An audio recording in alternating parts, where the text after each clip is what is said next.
This is the EdExcel AS Level Maths Paper 1 from the 2023 series, and this paper will cover the pure section. Question number 1. A curve has equation y equals 2/3 x cubed, subtract 7/2 x squared, subtract 4x plus 5. Part A, we have to find dy over dx, writing your answer in simplest form.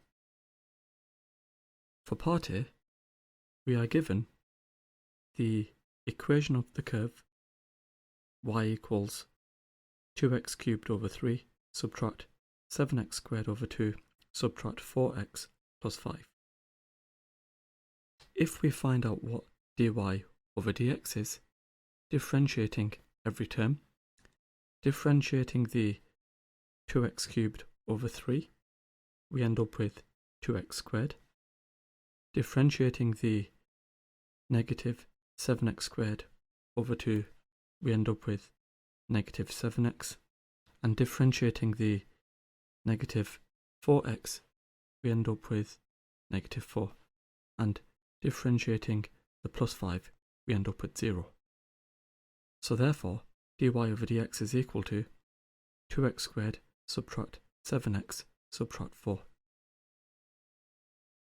Part B. Hence find the range of values of x for which y is decreasing.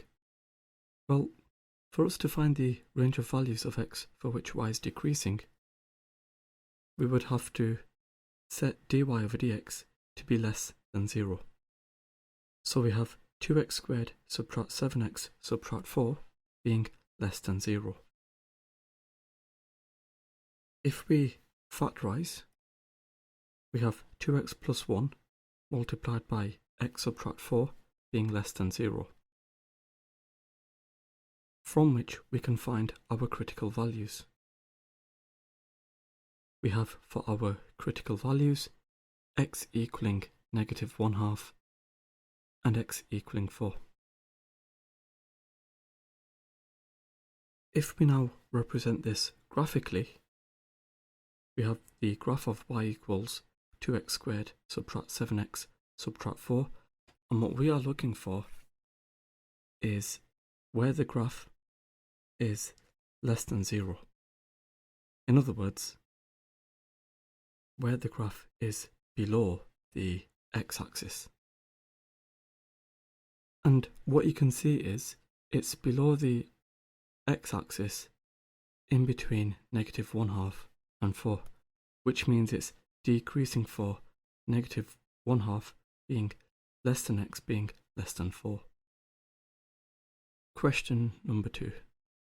Using the substitution u equals square root x or otherwise, you have to solve 6x plus 7 multiplied by the square root of x subtract 20 equals 0. Firstly, we have our equation 6x plus 7 times the square root of x subtract 20 equals 0.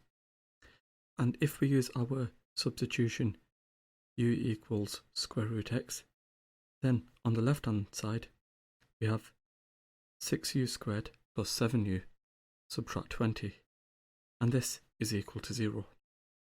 If we now attempt to factorise, we have 3u subtract 4 multiplied by 2u plus 5, this is equal to 0. And if we attempt to solve this equation, you will find u to equal 4/3, u to equal negative 5/2.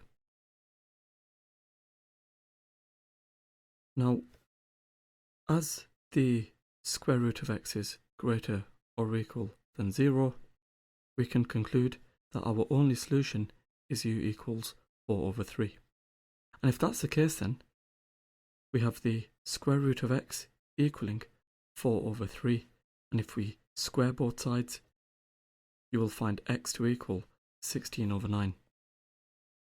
So x equals 16/9 is our only solution. Question number 3.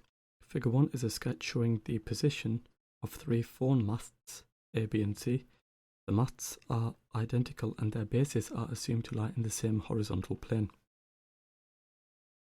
From mast C, mast A is 8.2 kilometers away on a bearing of 72 degrees, and mast B is 15.6 kilometers away on a bearing of 39 degrees. We can represent this information in the diagram as we see here. Part A. Find the distance between masts A and B, giving your answer in kilometers to one decimal place. We are required to find the distance AB. And for us to find the distance AB, well, we are given a length, we are given another length. If we find angle C, we can then use the cosine rule to find AB. So we are required to find the angle C. And the angle C is equal to the difference between 72 degrees and 39 degrees, which is 33 degrees. So, for part A, here is our triangle ABC, and we are required to use the cosine rule to find out the length AB. So, AB squared is equal to 8.2 squared plus 15.6 squared, subtract 2 multiplied by 8.2 multiplied by 15.6 multiplied by the cosine of 33. So, we have 8.2 squared plus 15.6 squared, subtract 2 multiplied by 8.2 multiplied by 15.6 multiplied by the cosine of 33. And then if we square root this,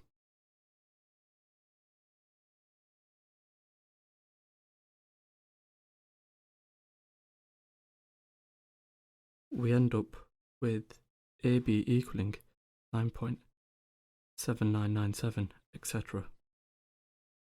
Which means then the distance is equal to 9.8 kilometers to one decimal place. Part B. An engineer needs to travel from mast A to mast B. Part B, we have to give a reason why the answer to part A is unlikely to be an accurate value of the distance the engineer travels. Well, simply put, the engineer is unlikely to travel in a straight line since there will be obstacles in the way. So this value of 9.8 kilometers is not likely to be realistic. Question number 4, part A. We have to sketch the curve with equation y equals k over x, where x doesn't equal 0, and k is a positive constant. Here is the graph of y equals k over x, where k is a positive constant. Part B. Hence or otherwise solve 16 over x is less than or equal than 2. With our graph of y equals k over x, we know this time that k is equal to 16. And we've also got this line, y equals 2. What we are looking for is where 16 over x is less than or equal to 2. So for part B, we have 16 over x being less than or equal to 2, and if we find our critical values, well, we have x equals 8.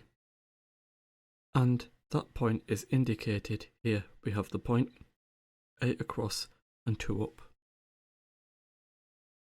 So what we are looking for is where the graph of y equals 16 over x is less than the graph of y equals 2.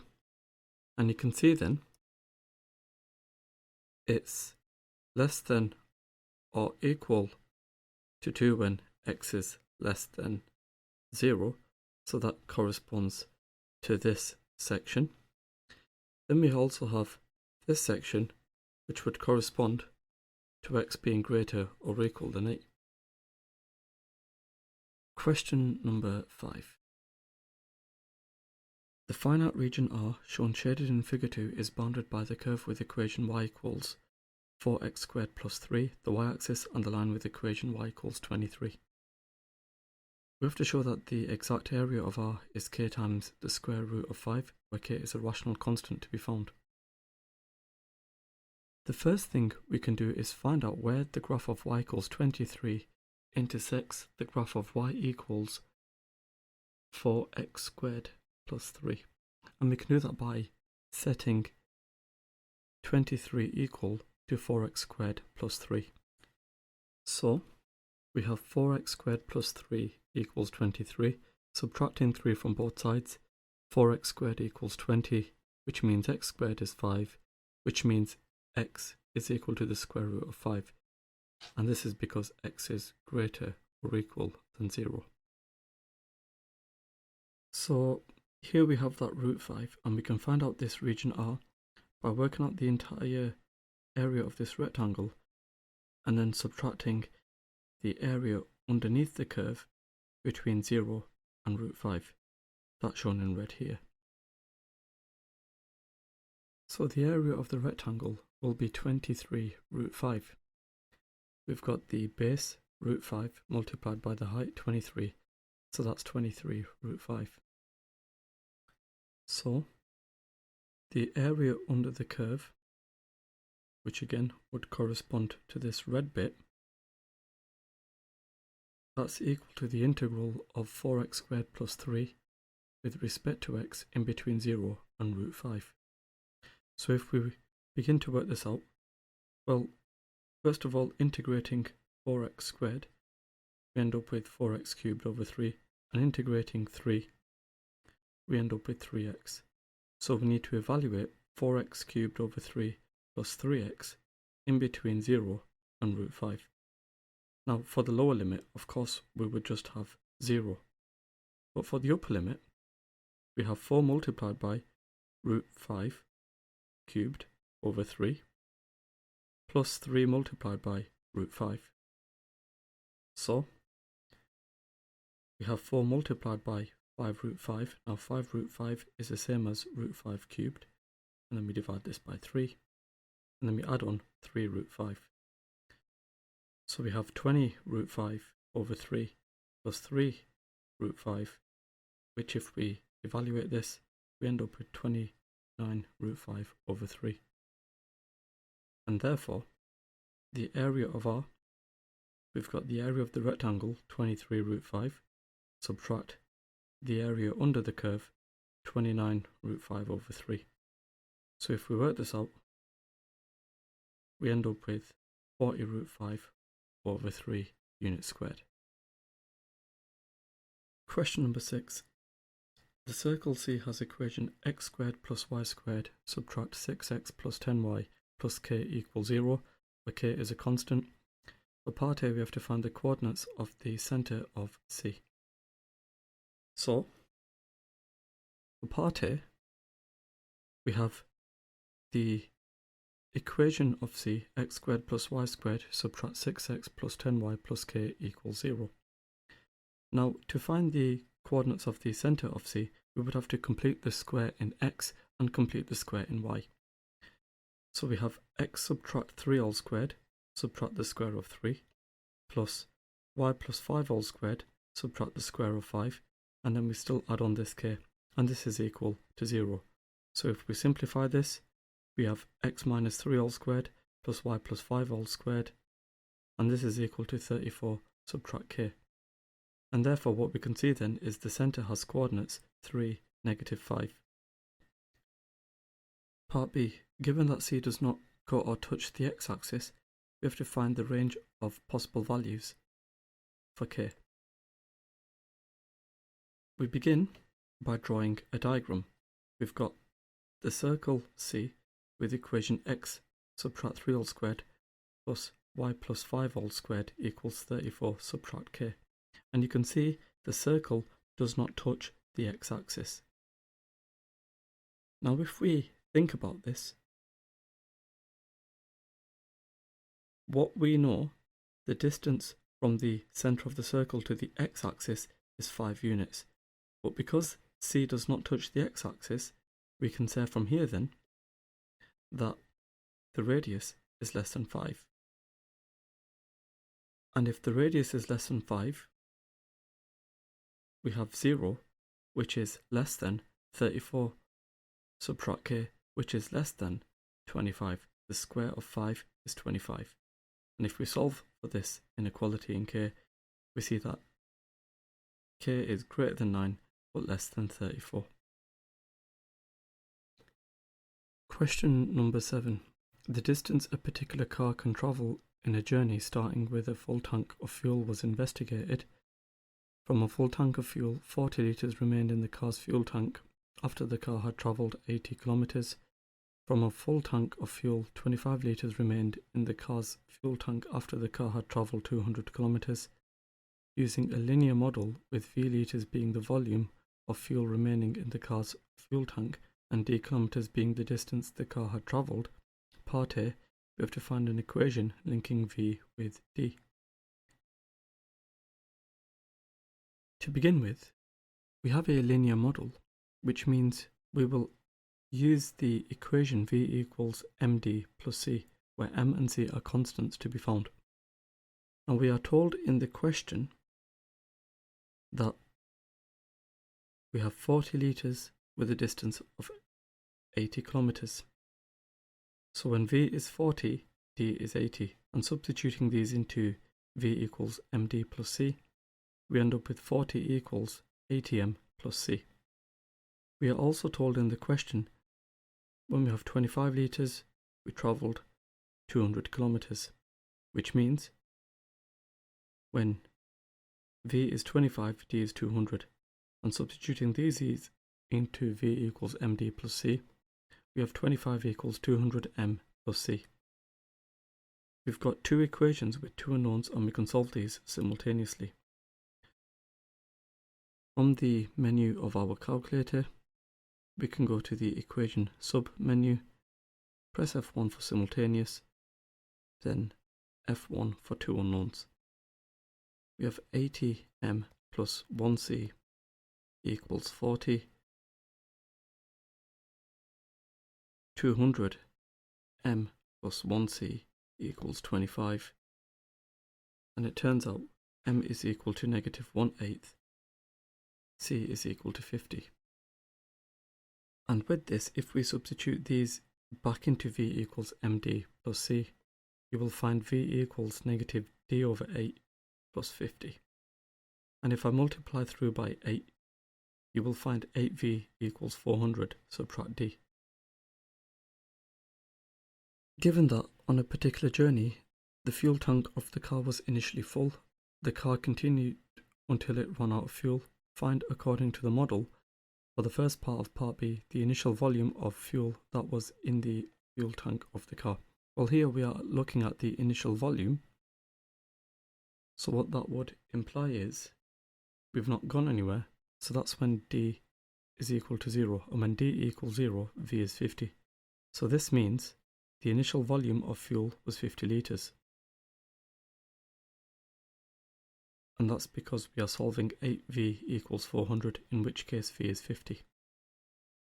Next, we have to find the distance the car travelled on this journey. Well, it continued until it ran out of fuel. So when it runs out of fuel, that would imply V equals 0. And V equals 0 means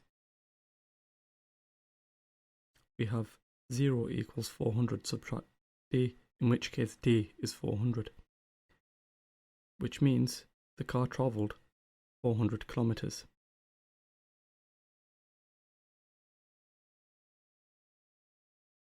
In fact, the car travelled 320 kilometres on this journey. Part C, evaluate the model in light of this information. So for part C, let's work out the percentage error. The percentage error, that's equal to 400, which is what we've just worked out. Subtract 320 over 320 multiplied by 100. And it turns out we get 25%. Now this 25% is quite large, which means we do not have a good model. Question number 8. Figure 3 shows a sketch of a curve C and a straight line. You can see we've got our straight line and our curve C. We are given that C has equation y equals f of x, where f of x is a quadratic expression in x. C cuts the x-axis at 0 and 6. L cuts the y-axis at 60 and intersects C at the point 1080.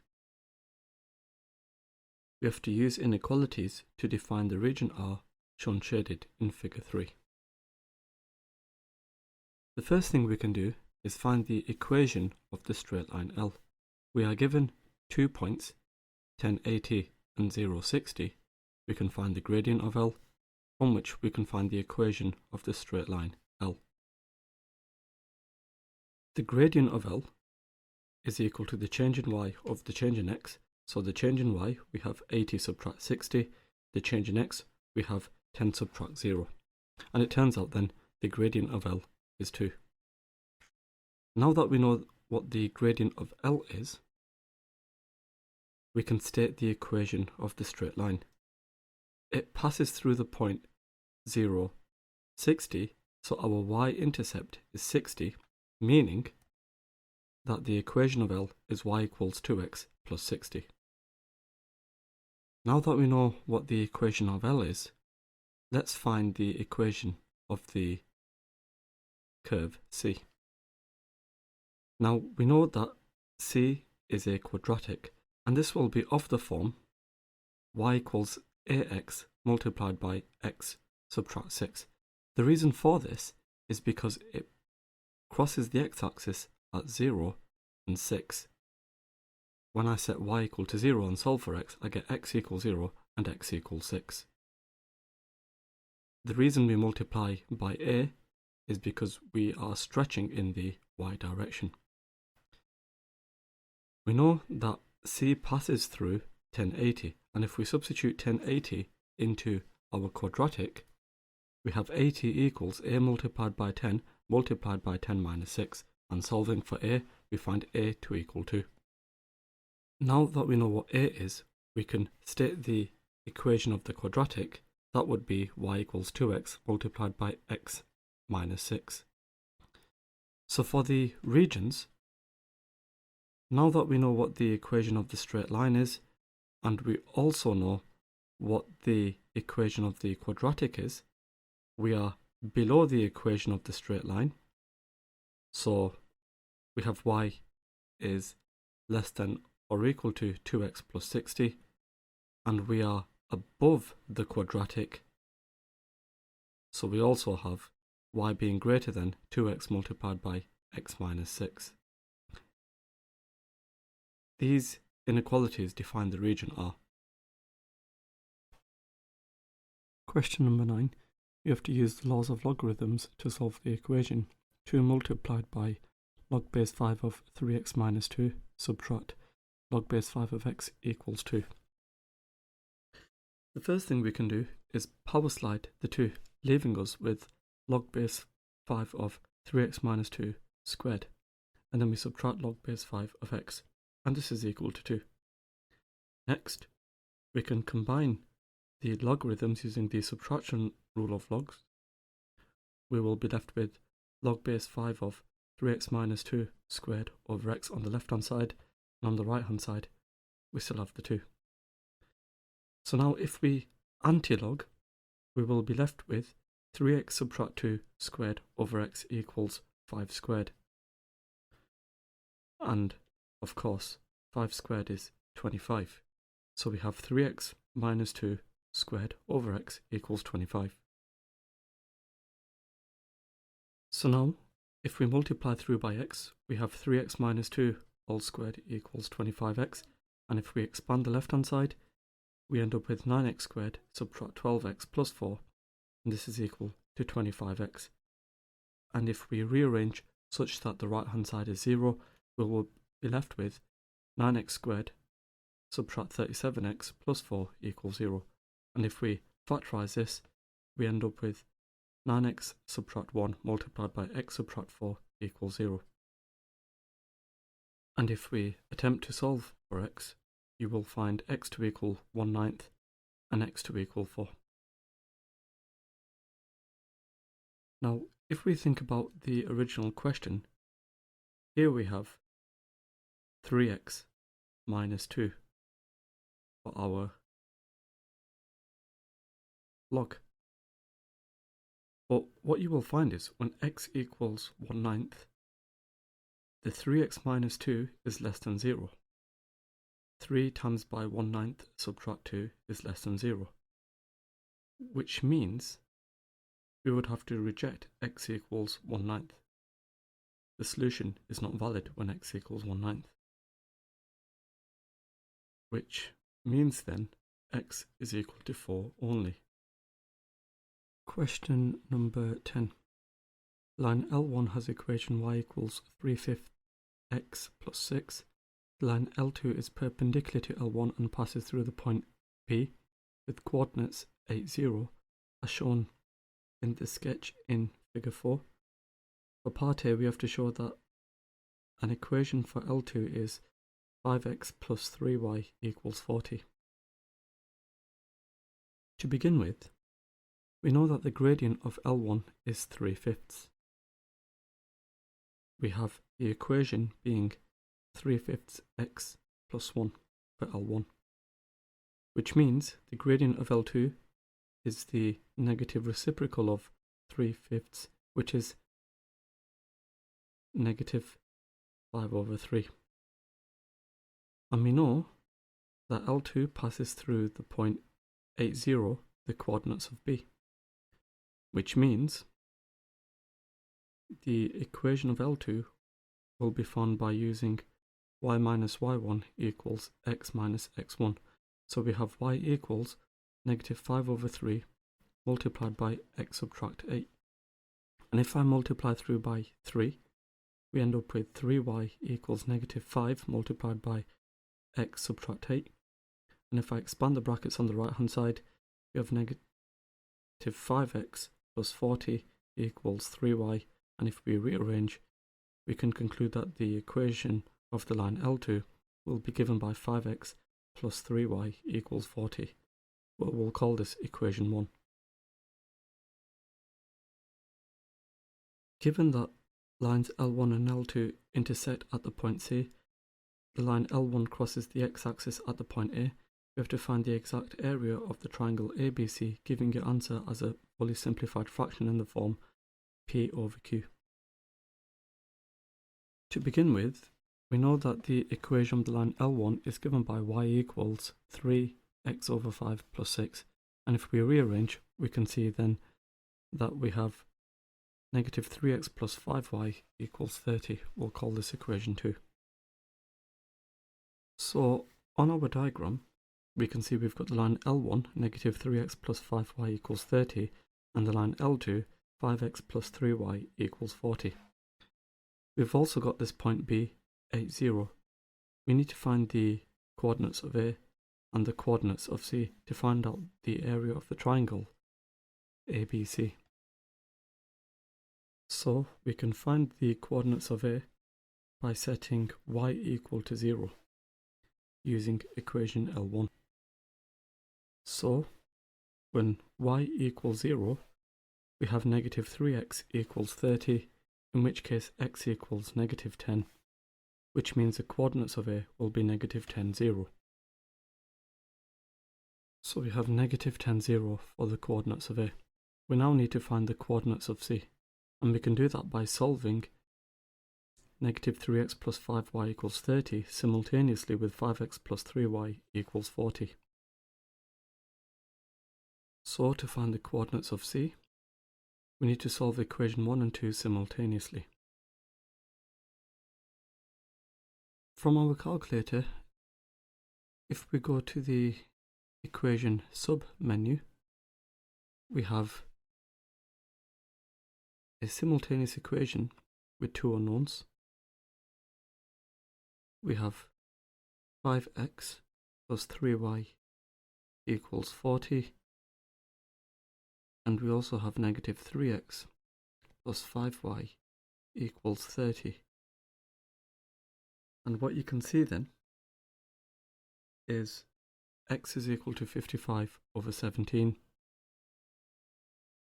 and y is 135 over 17, which means the coordinates of C, we've got 55 over 17 and 135 over 17. And we see this added to our diagram. So if we think about the triangle ABC, we've got the height of the triangle being 135 over 17 and the base being 18. We are going from negative 10 to 8, which means that's the distance of 18.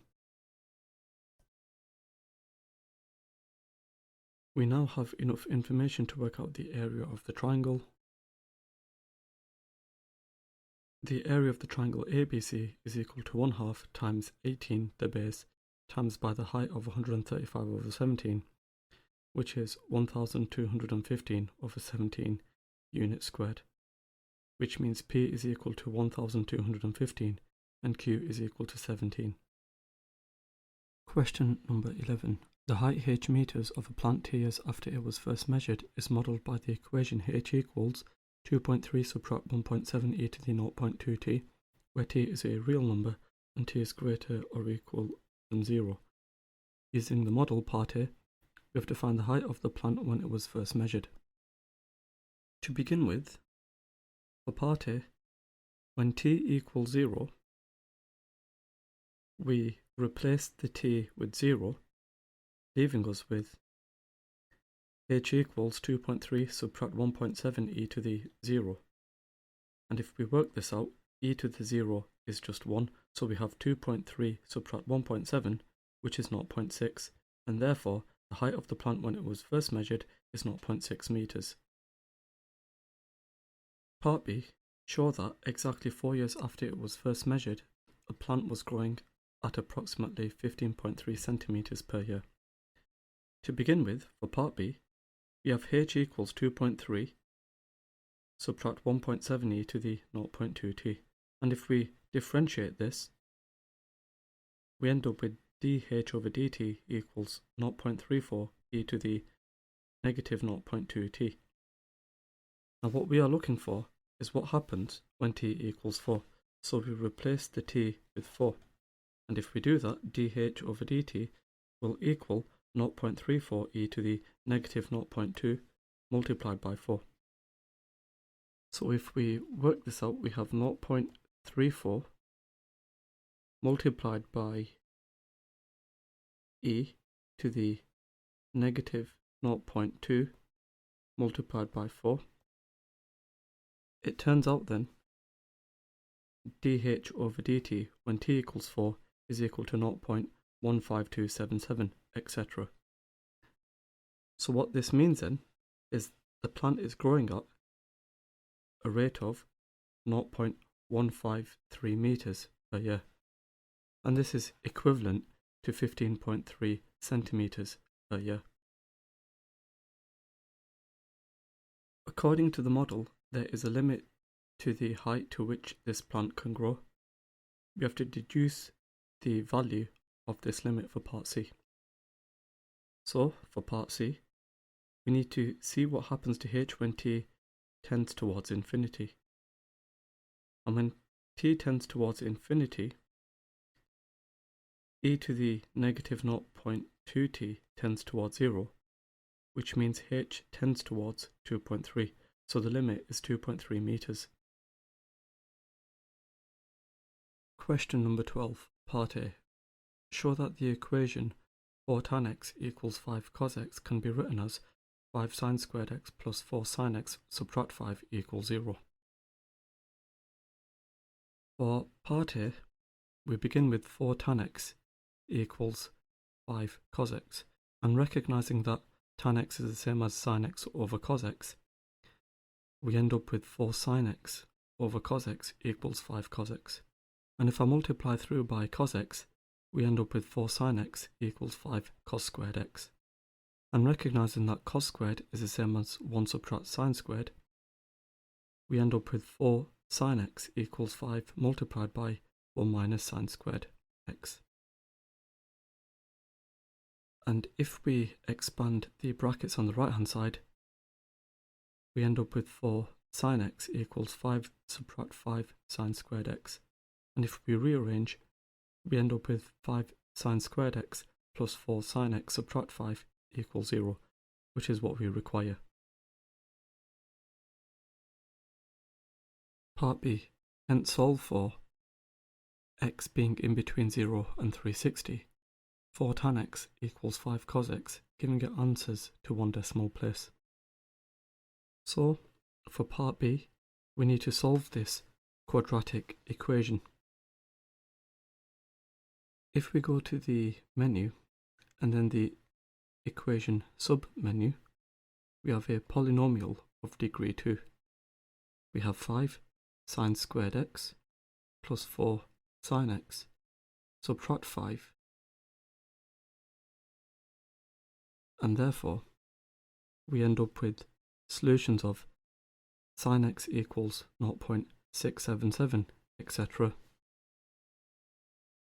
And for our other solution, we end up with sin x equals negative 1.477, etc.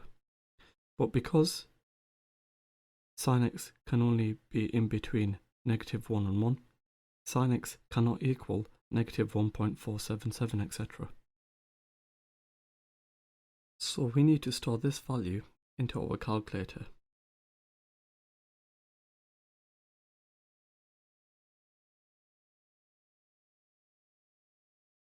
So we have negative 2 plus the square root of 29 over 5. And if we do the inverse sine of this,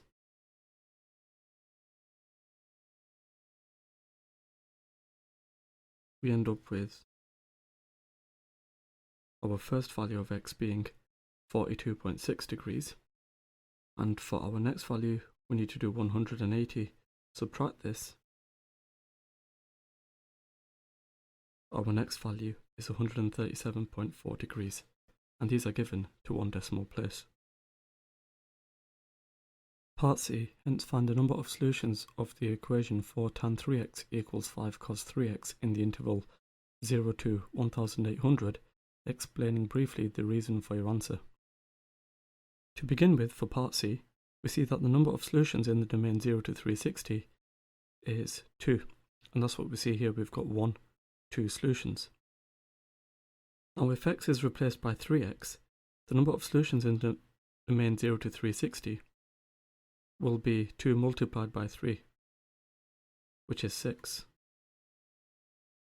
And that's because we've stretched the graph by scale factor 1/3 in the x direction. Now, we can find out the number of times the graph of sin x is repeated in the domain 0 to 1800 by doing 1800 divided by 360, which is 5. So the interval for solutions has been multiplied by 5, which means the number of solutions in the domain 0 to 1800 is 6 multiplied by 5, which is 30. Question number 13. Relative to a fixed origin or point A has position vector 10i subtract 3j, point B has position vector negative 8i plus 9j, point C has position vector negative 2i plus pj, where p is a constant. Part A, we've defined the vector AB. Part A, the vector AB is equal to negative 8i plus 9j, subtract 10i, subtract 3j. And if we work this out, we get negative 18i plus 12j. Part B, we have to find the magnitude of the vector AB, giving your answer as a fully simplified surd. The magnitude of the vector AB, that's equal to the square root of negative 18 squared plus 12 squared. So if we work this out, we have 18 squared plus 12 squared, which is 6 root 13. Next, given the points A, B and C lie in a straight line, we have to find the value of P and state the ratio of the area of triangle AOC to the area of triangle AOB.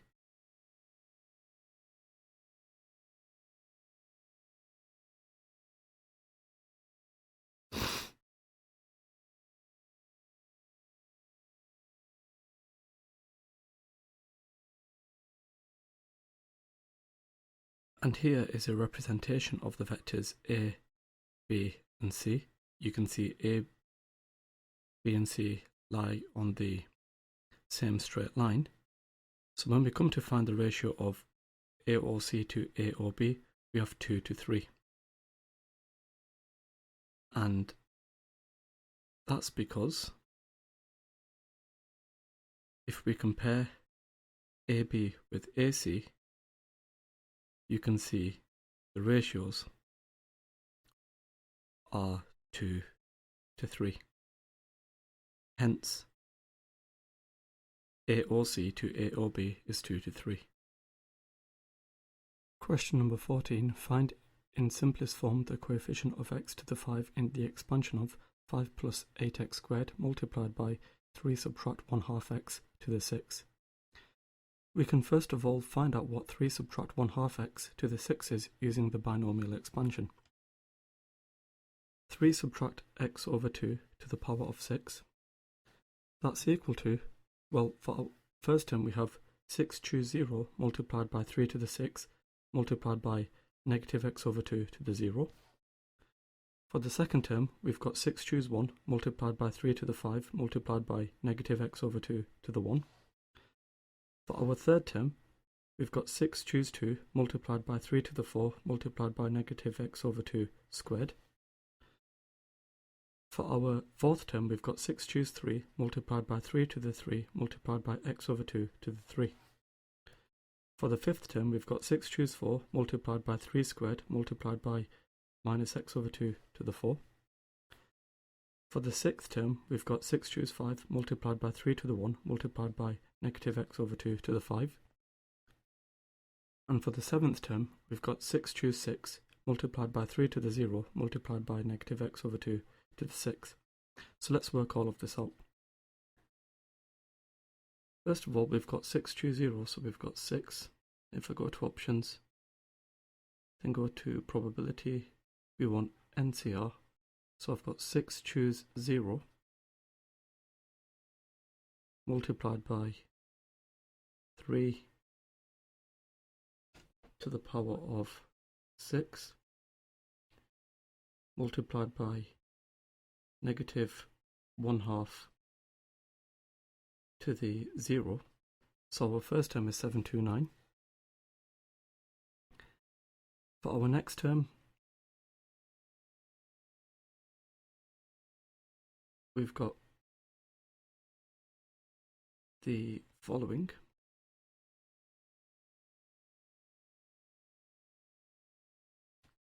Six choose 1 times 3 to the 5 multiplied by negative 1/2 to the 1. We end up with negative 729x. For the next one, we've got 6 choose 2, 3 to the 4, negative 1/2,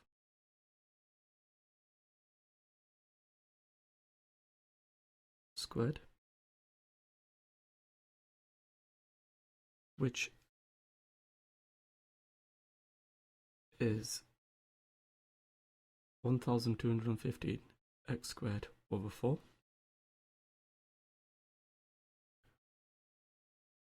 For the next one,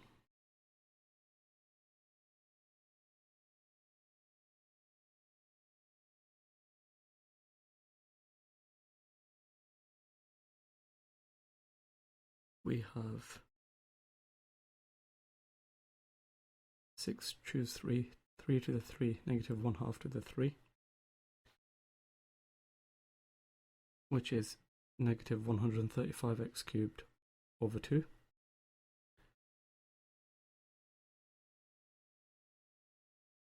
For the next one, we've got 6 choose 4,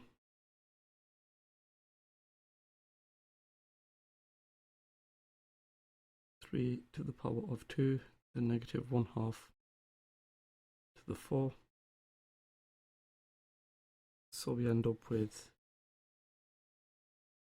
135x to the 4 over 16. And for the next term, we've got 9x to the 5 over 16.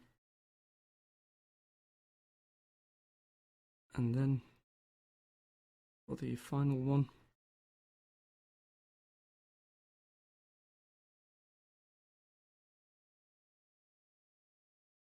we have 6 choose 6, 3 to the 0, negative 1/2 to the 6. So we end up with x to the 6 over 64.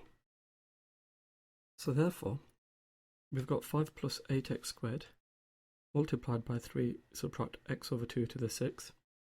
This is equivalent to 5 plus 8x squared. And then we multiply this by 3 subtract x over 2 to the 6, which is shown here. And what we want is the coefficient of x to the 5. So, to find the coefficient of x to the 5, what we would have is the 8x squared multiplied by the negative 135x cubed over 2. And we've also got 5 times by the minus 9 over 16. We've got the 5 times by the minus 9 over 16 plus the 8 times by the negative 135 over 2. So if we work this out, we've got 5 multiplied by minus 9 over 16 plus 8 times by negative 135 over 2. We end up with minus 8,685 over 16. Question number 15. The curve C1 has equation y equals 8 subtract 10x plus 6x squared subtract x cubed. The curve C2 has equation y equals x squared subtract 12x plus 14. Part A, we have to verify that when x equals 1, the curves C1 and C2 intersect. So, for part A, when x equals 1, y1, that's equal to 8 subtract 10 lots of 1 plus 6 lots of 1 squared subtract 1 cubed, and we find that to be 3. y2, when x equals 1, that's equal to 1 squared subtract 12 lots of 1 plus 14. You will find that to equal 3. So therefore, we see that we've got the same y coordinate of 3, which means the curves intersect at the point 1, 3. The curves also intersect when x equals k. Given that when k is less than 0, we have to use algebra to find the exact value of k. So, for part B, they intersect when the curves equal to each other. So we've got 8 subtract 10k plus 6k squared subtract k cubed equals k squared subtract 12k plus 14. And if we rearrange, we've got k cubed subtract 5k squared subtract 2k plus 6 equals 0. Now we know that k equals 1 is a solution, so therefore k minus 1 is a factor. And if we open up our brackets, well, we've got the term x squared, because k times by k squared is k cubed. We've also got the term negative 6. Negative 1 multiplied by negative 6 is positive 6. We now need to find the k term.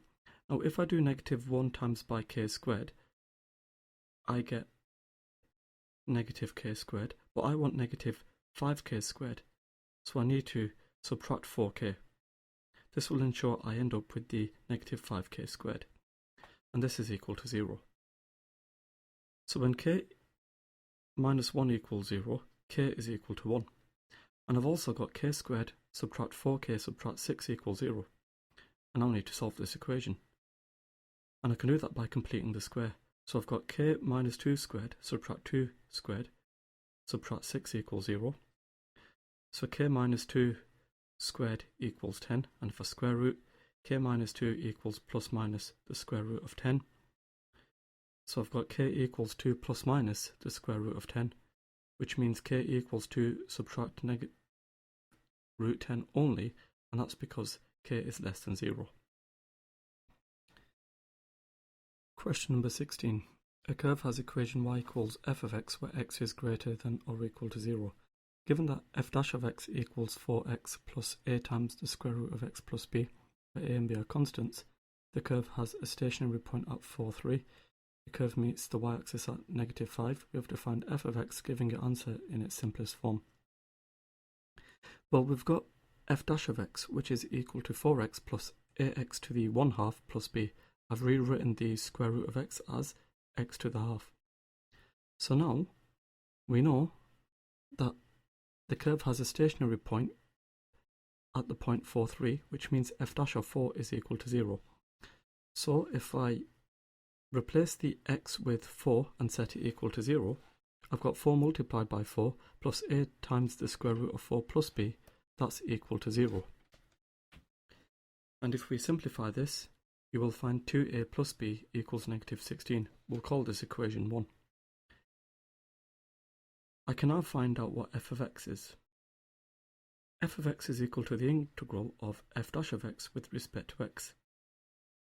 Now here is f dash of x, so f of x is equal to the integral of 4x plus ax to the half plus b with respect to x. So if I integrating the 4x, I end up with 2x squared, integrating ax to the 1/2, I end up with 2ax to the 3 over 2 over 3, and if I integrate the b, I end up with bx, and don't forget your constant of integration plus c. Now what I also know is f of 0 equals negative 5, because the curve meets the y-axis at negative 5.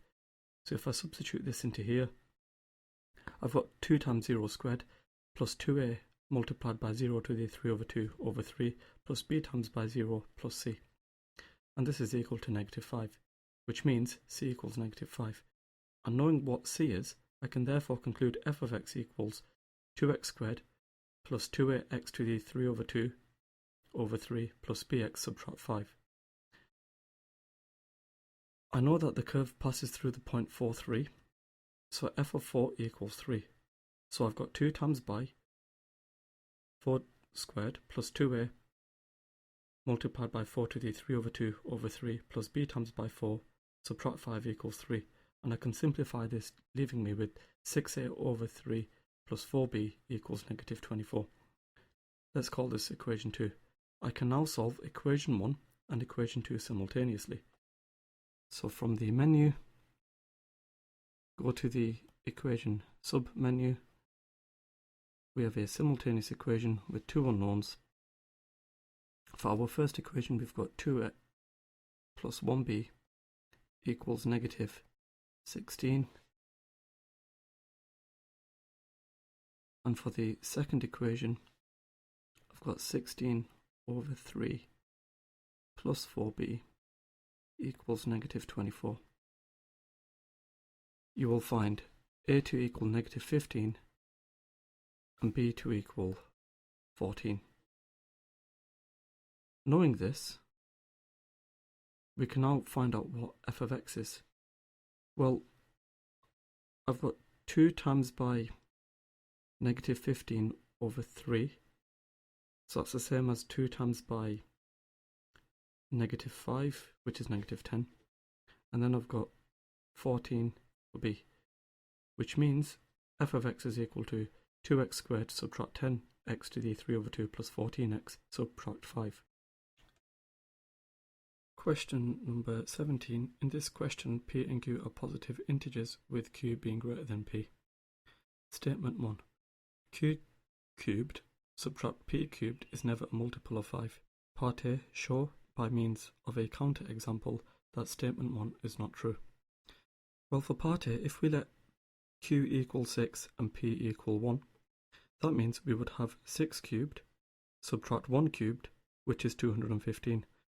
And 215 is a multiple of 5, which means statement 1 is not true. Statement 2, when p and q are consecutive even integers, q cubed subtract p cubed is a multiple of 8. We have to prove using algebra that statement true is true. So for part B, if we let q equal 2n plus 2 and p equal 2n, notice these are consecutive even integers and q is greater than p. For q cubed subtract p cubed, we would then have 2n plus 2 all cubed subtract 2n cubed. So, if I factorise out the 2, I've got 2 multiplied by n plus 1, and all of this is cubed, and then I subtract 2n cubed. So what I have over here then is 2 cubed multiplied by n plus 1 cubed, and then I subtract 2n all cubed. Now 2 cubed is just 8, so I've got 8 multiplied by n plus 1 all cubed, which is the same as n cubed plus 3n squared plus 3n plus 1. And then I subtract 8n cubed, which is the same as 2n all cubed. So I've got 8n cubed plus 24n squared plus 24n plus 8 subtract 8n cubed, leaving me with 24n squared plus 24n plus 8. And if I factorise out an 8, I end up with 8 lots of 3n squared plus 3n plus 1, which is a multiple of 8, which means statement true is true.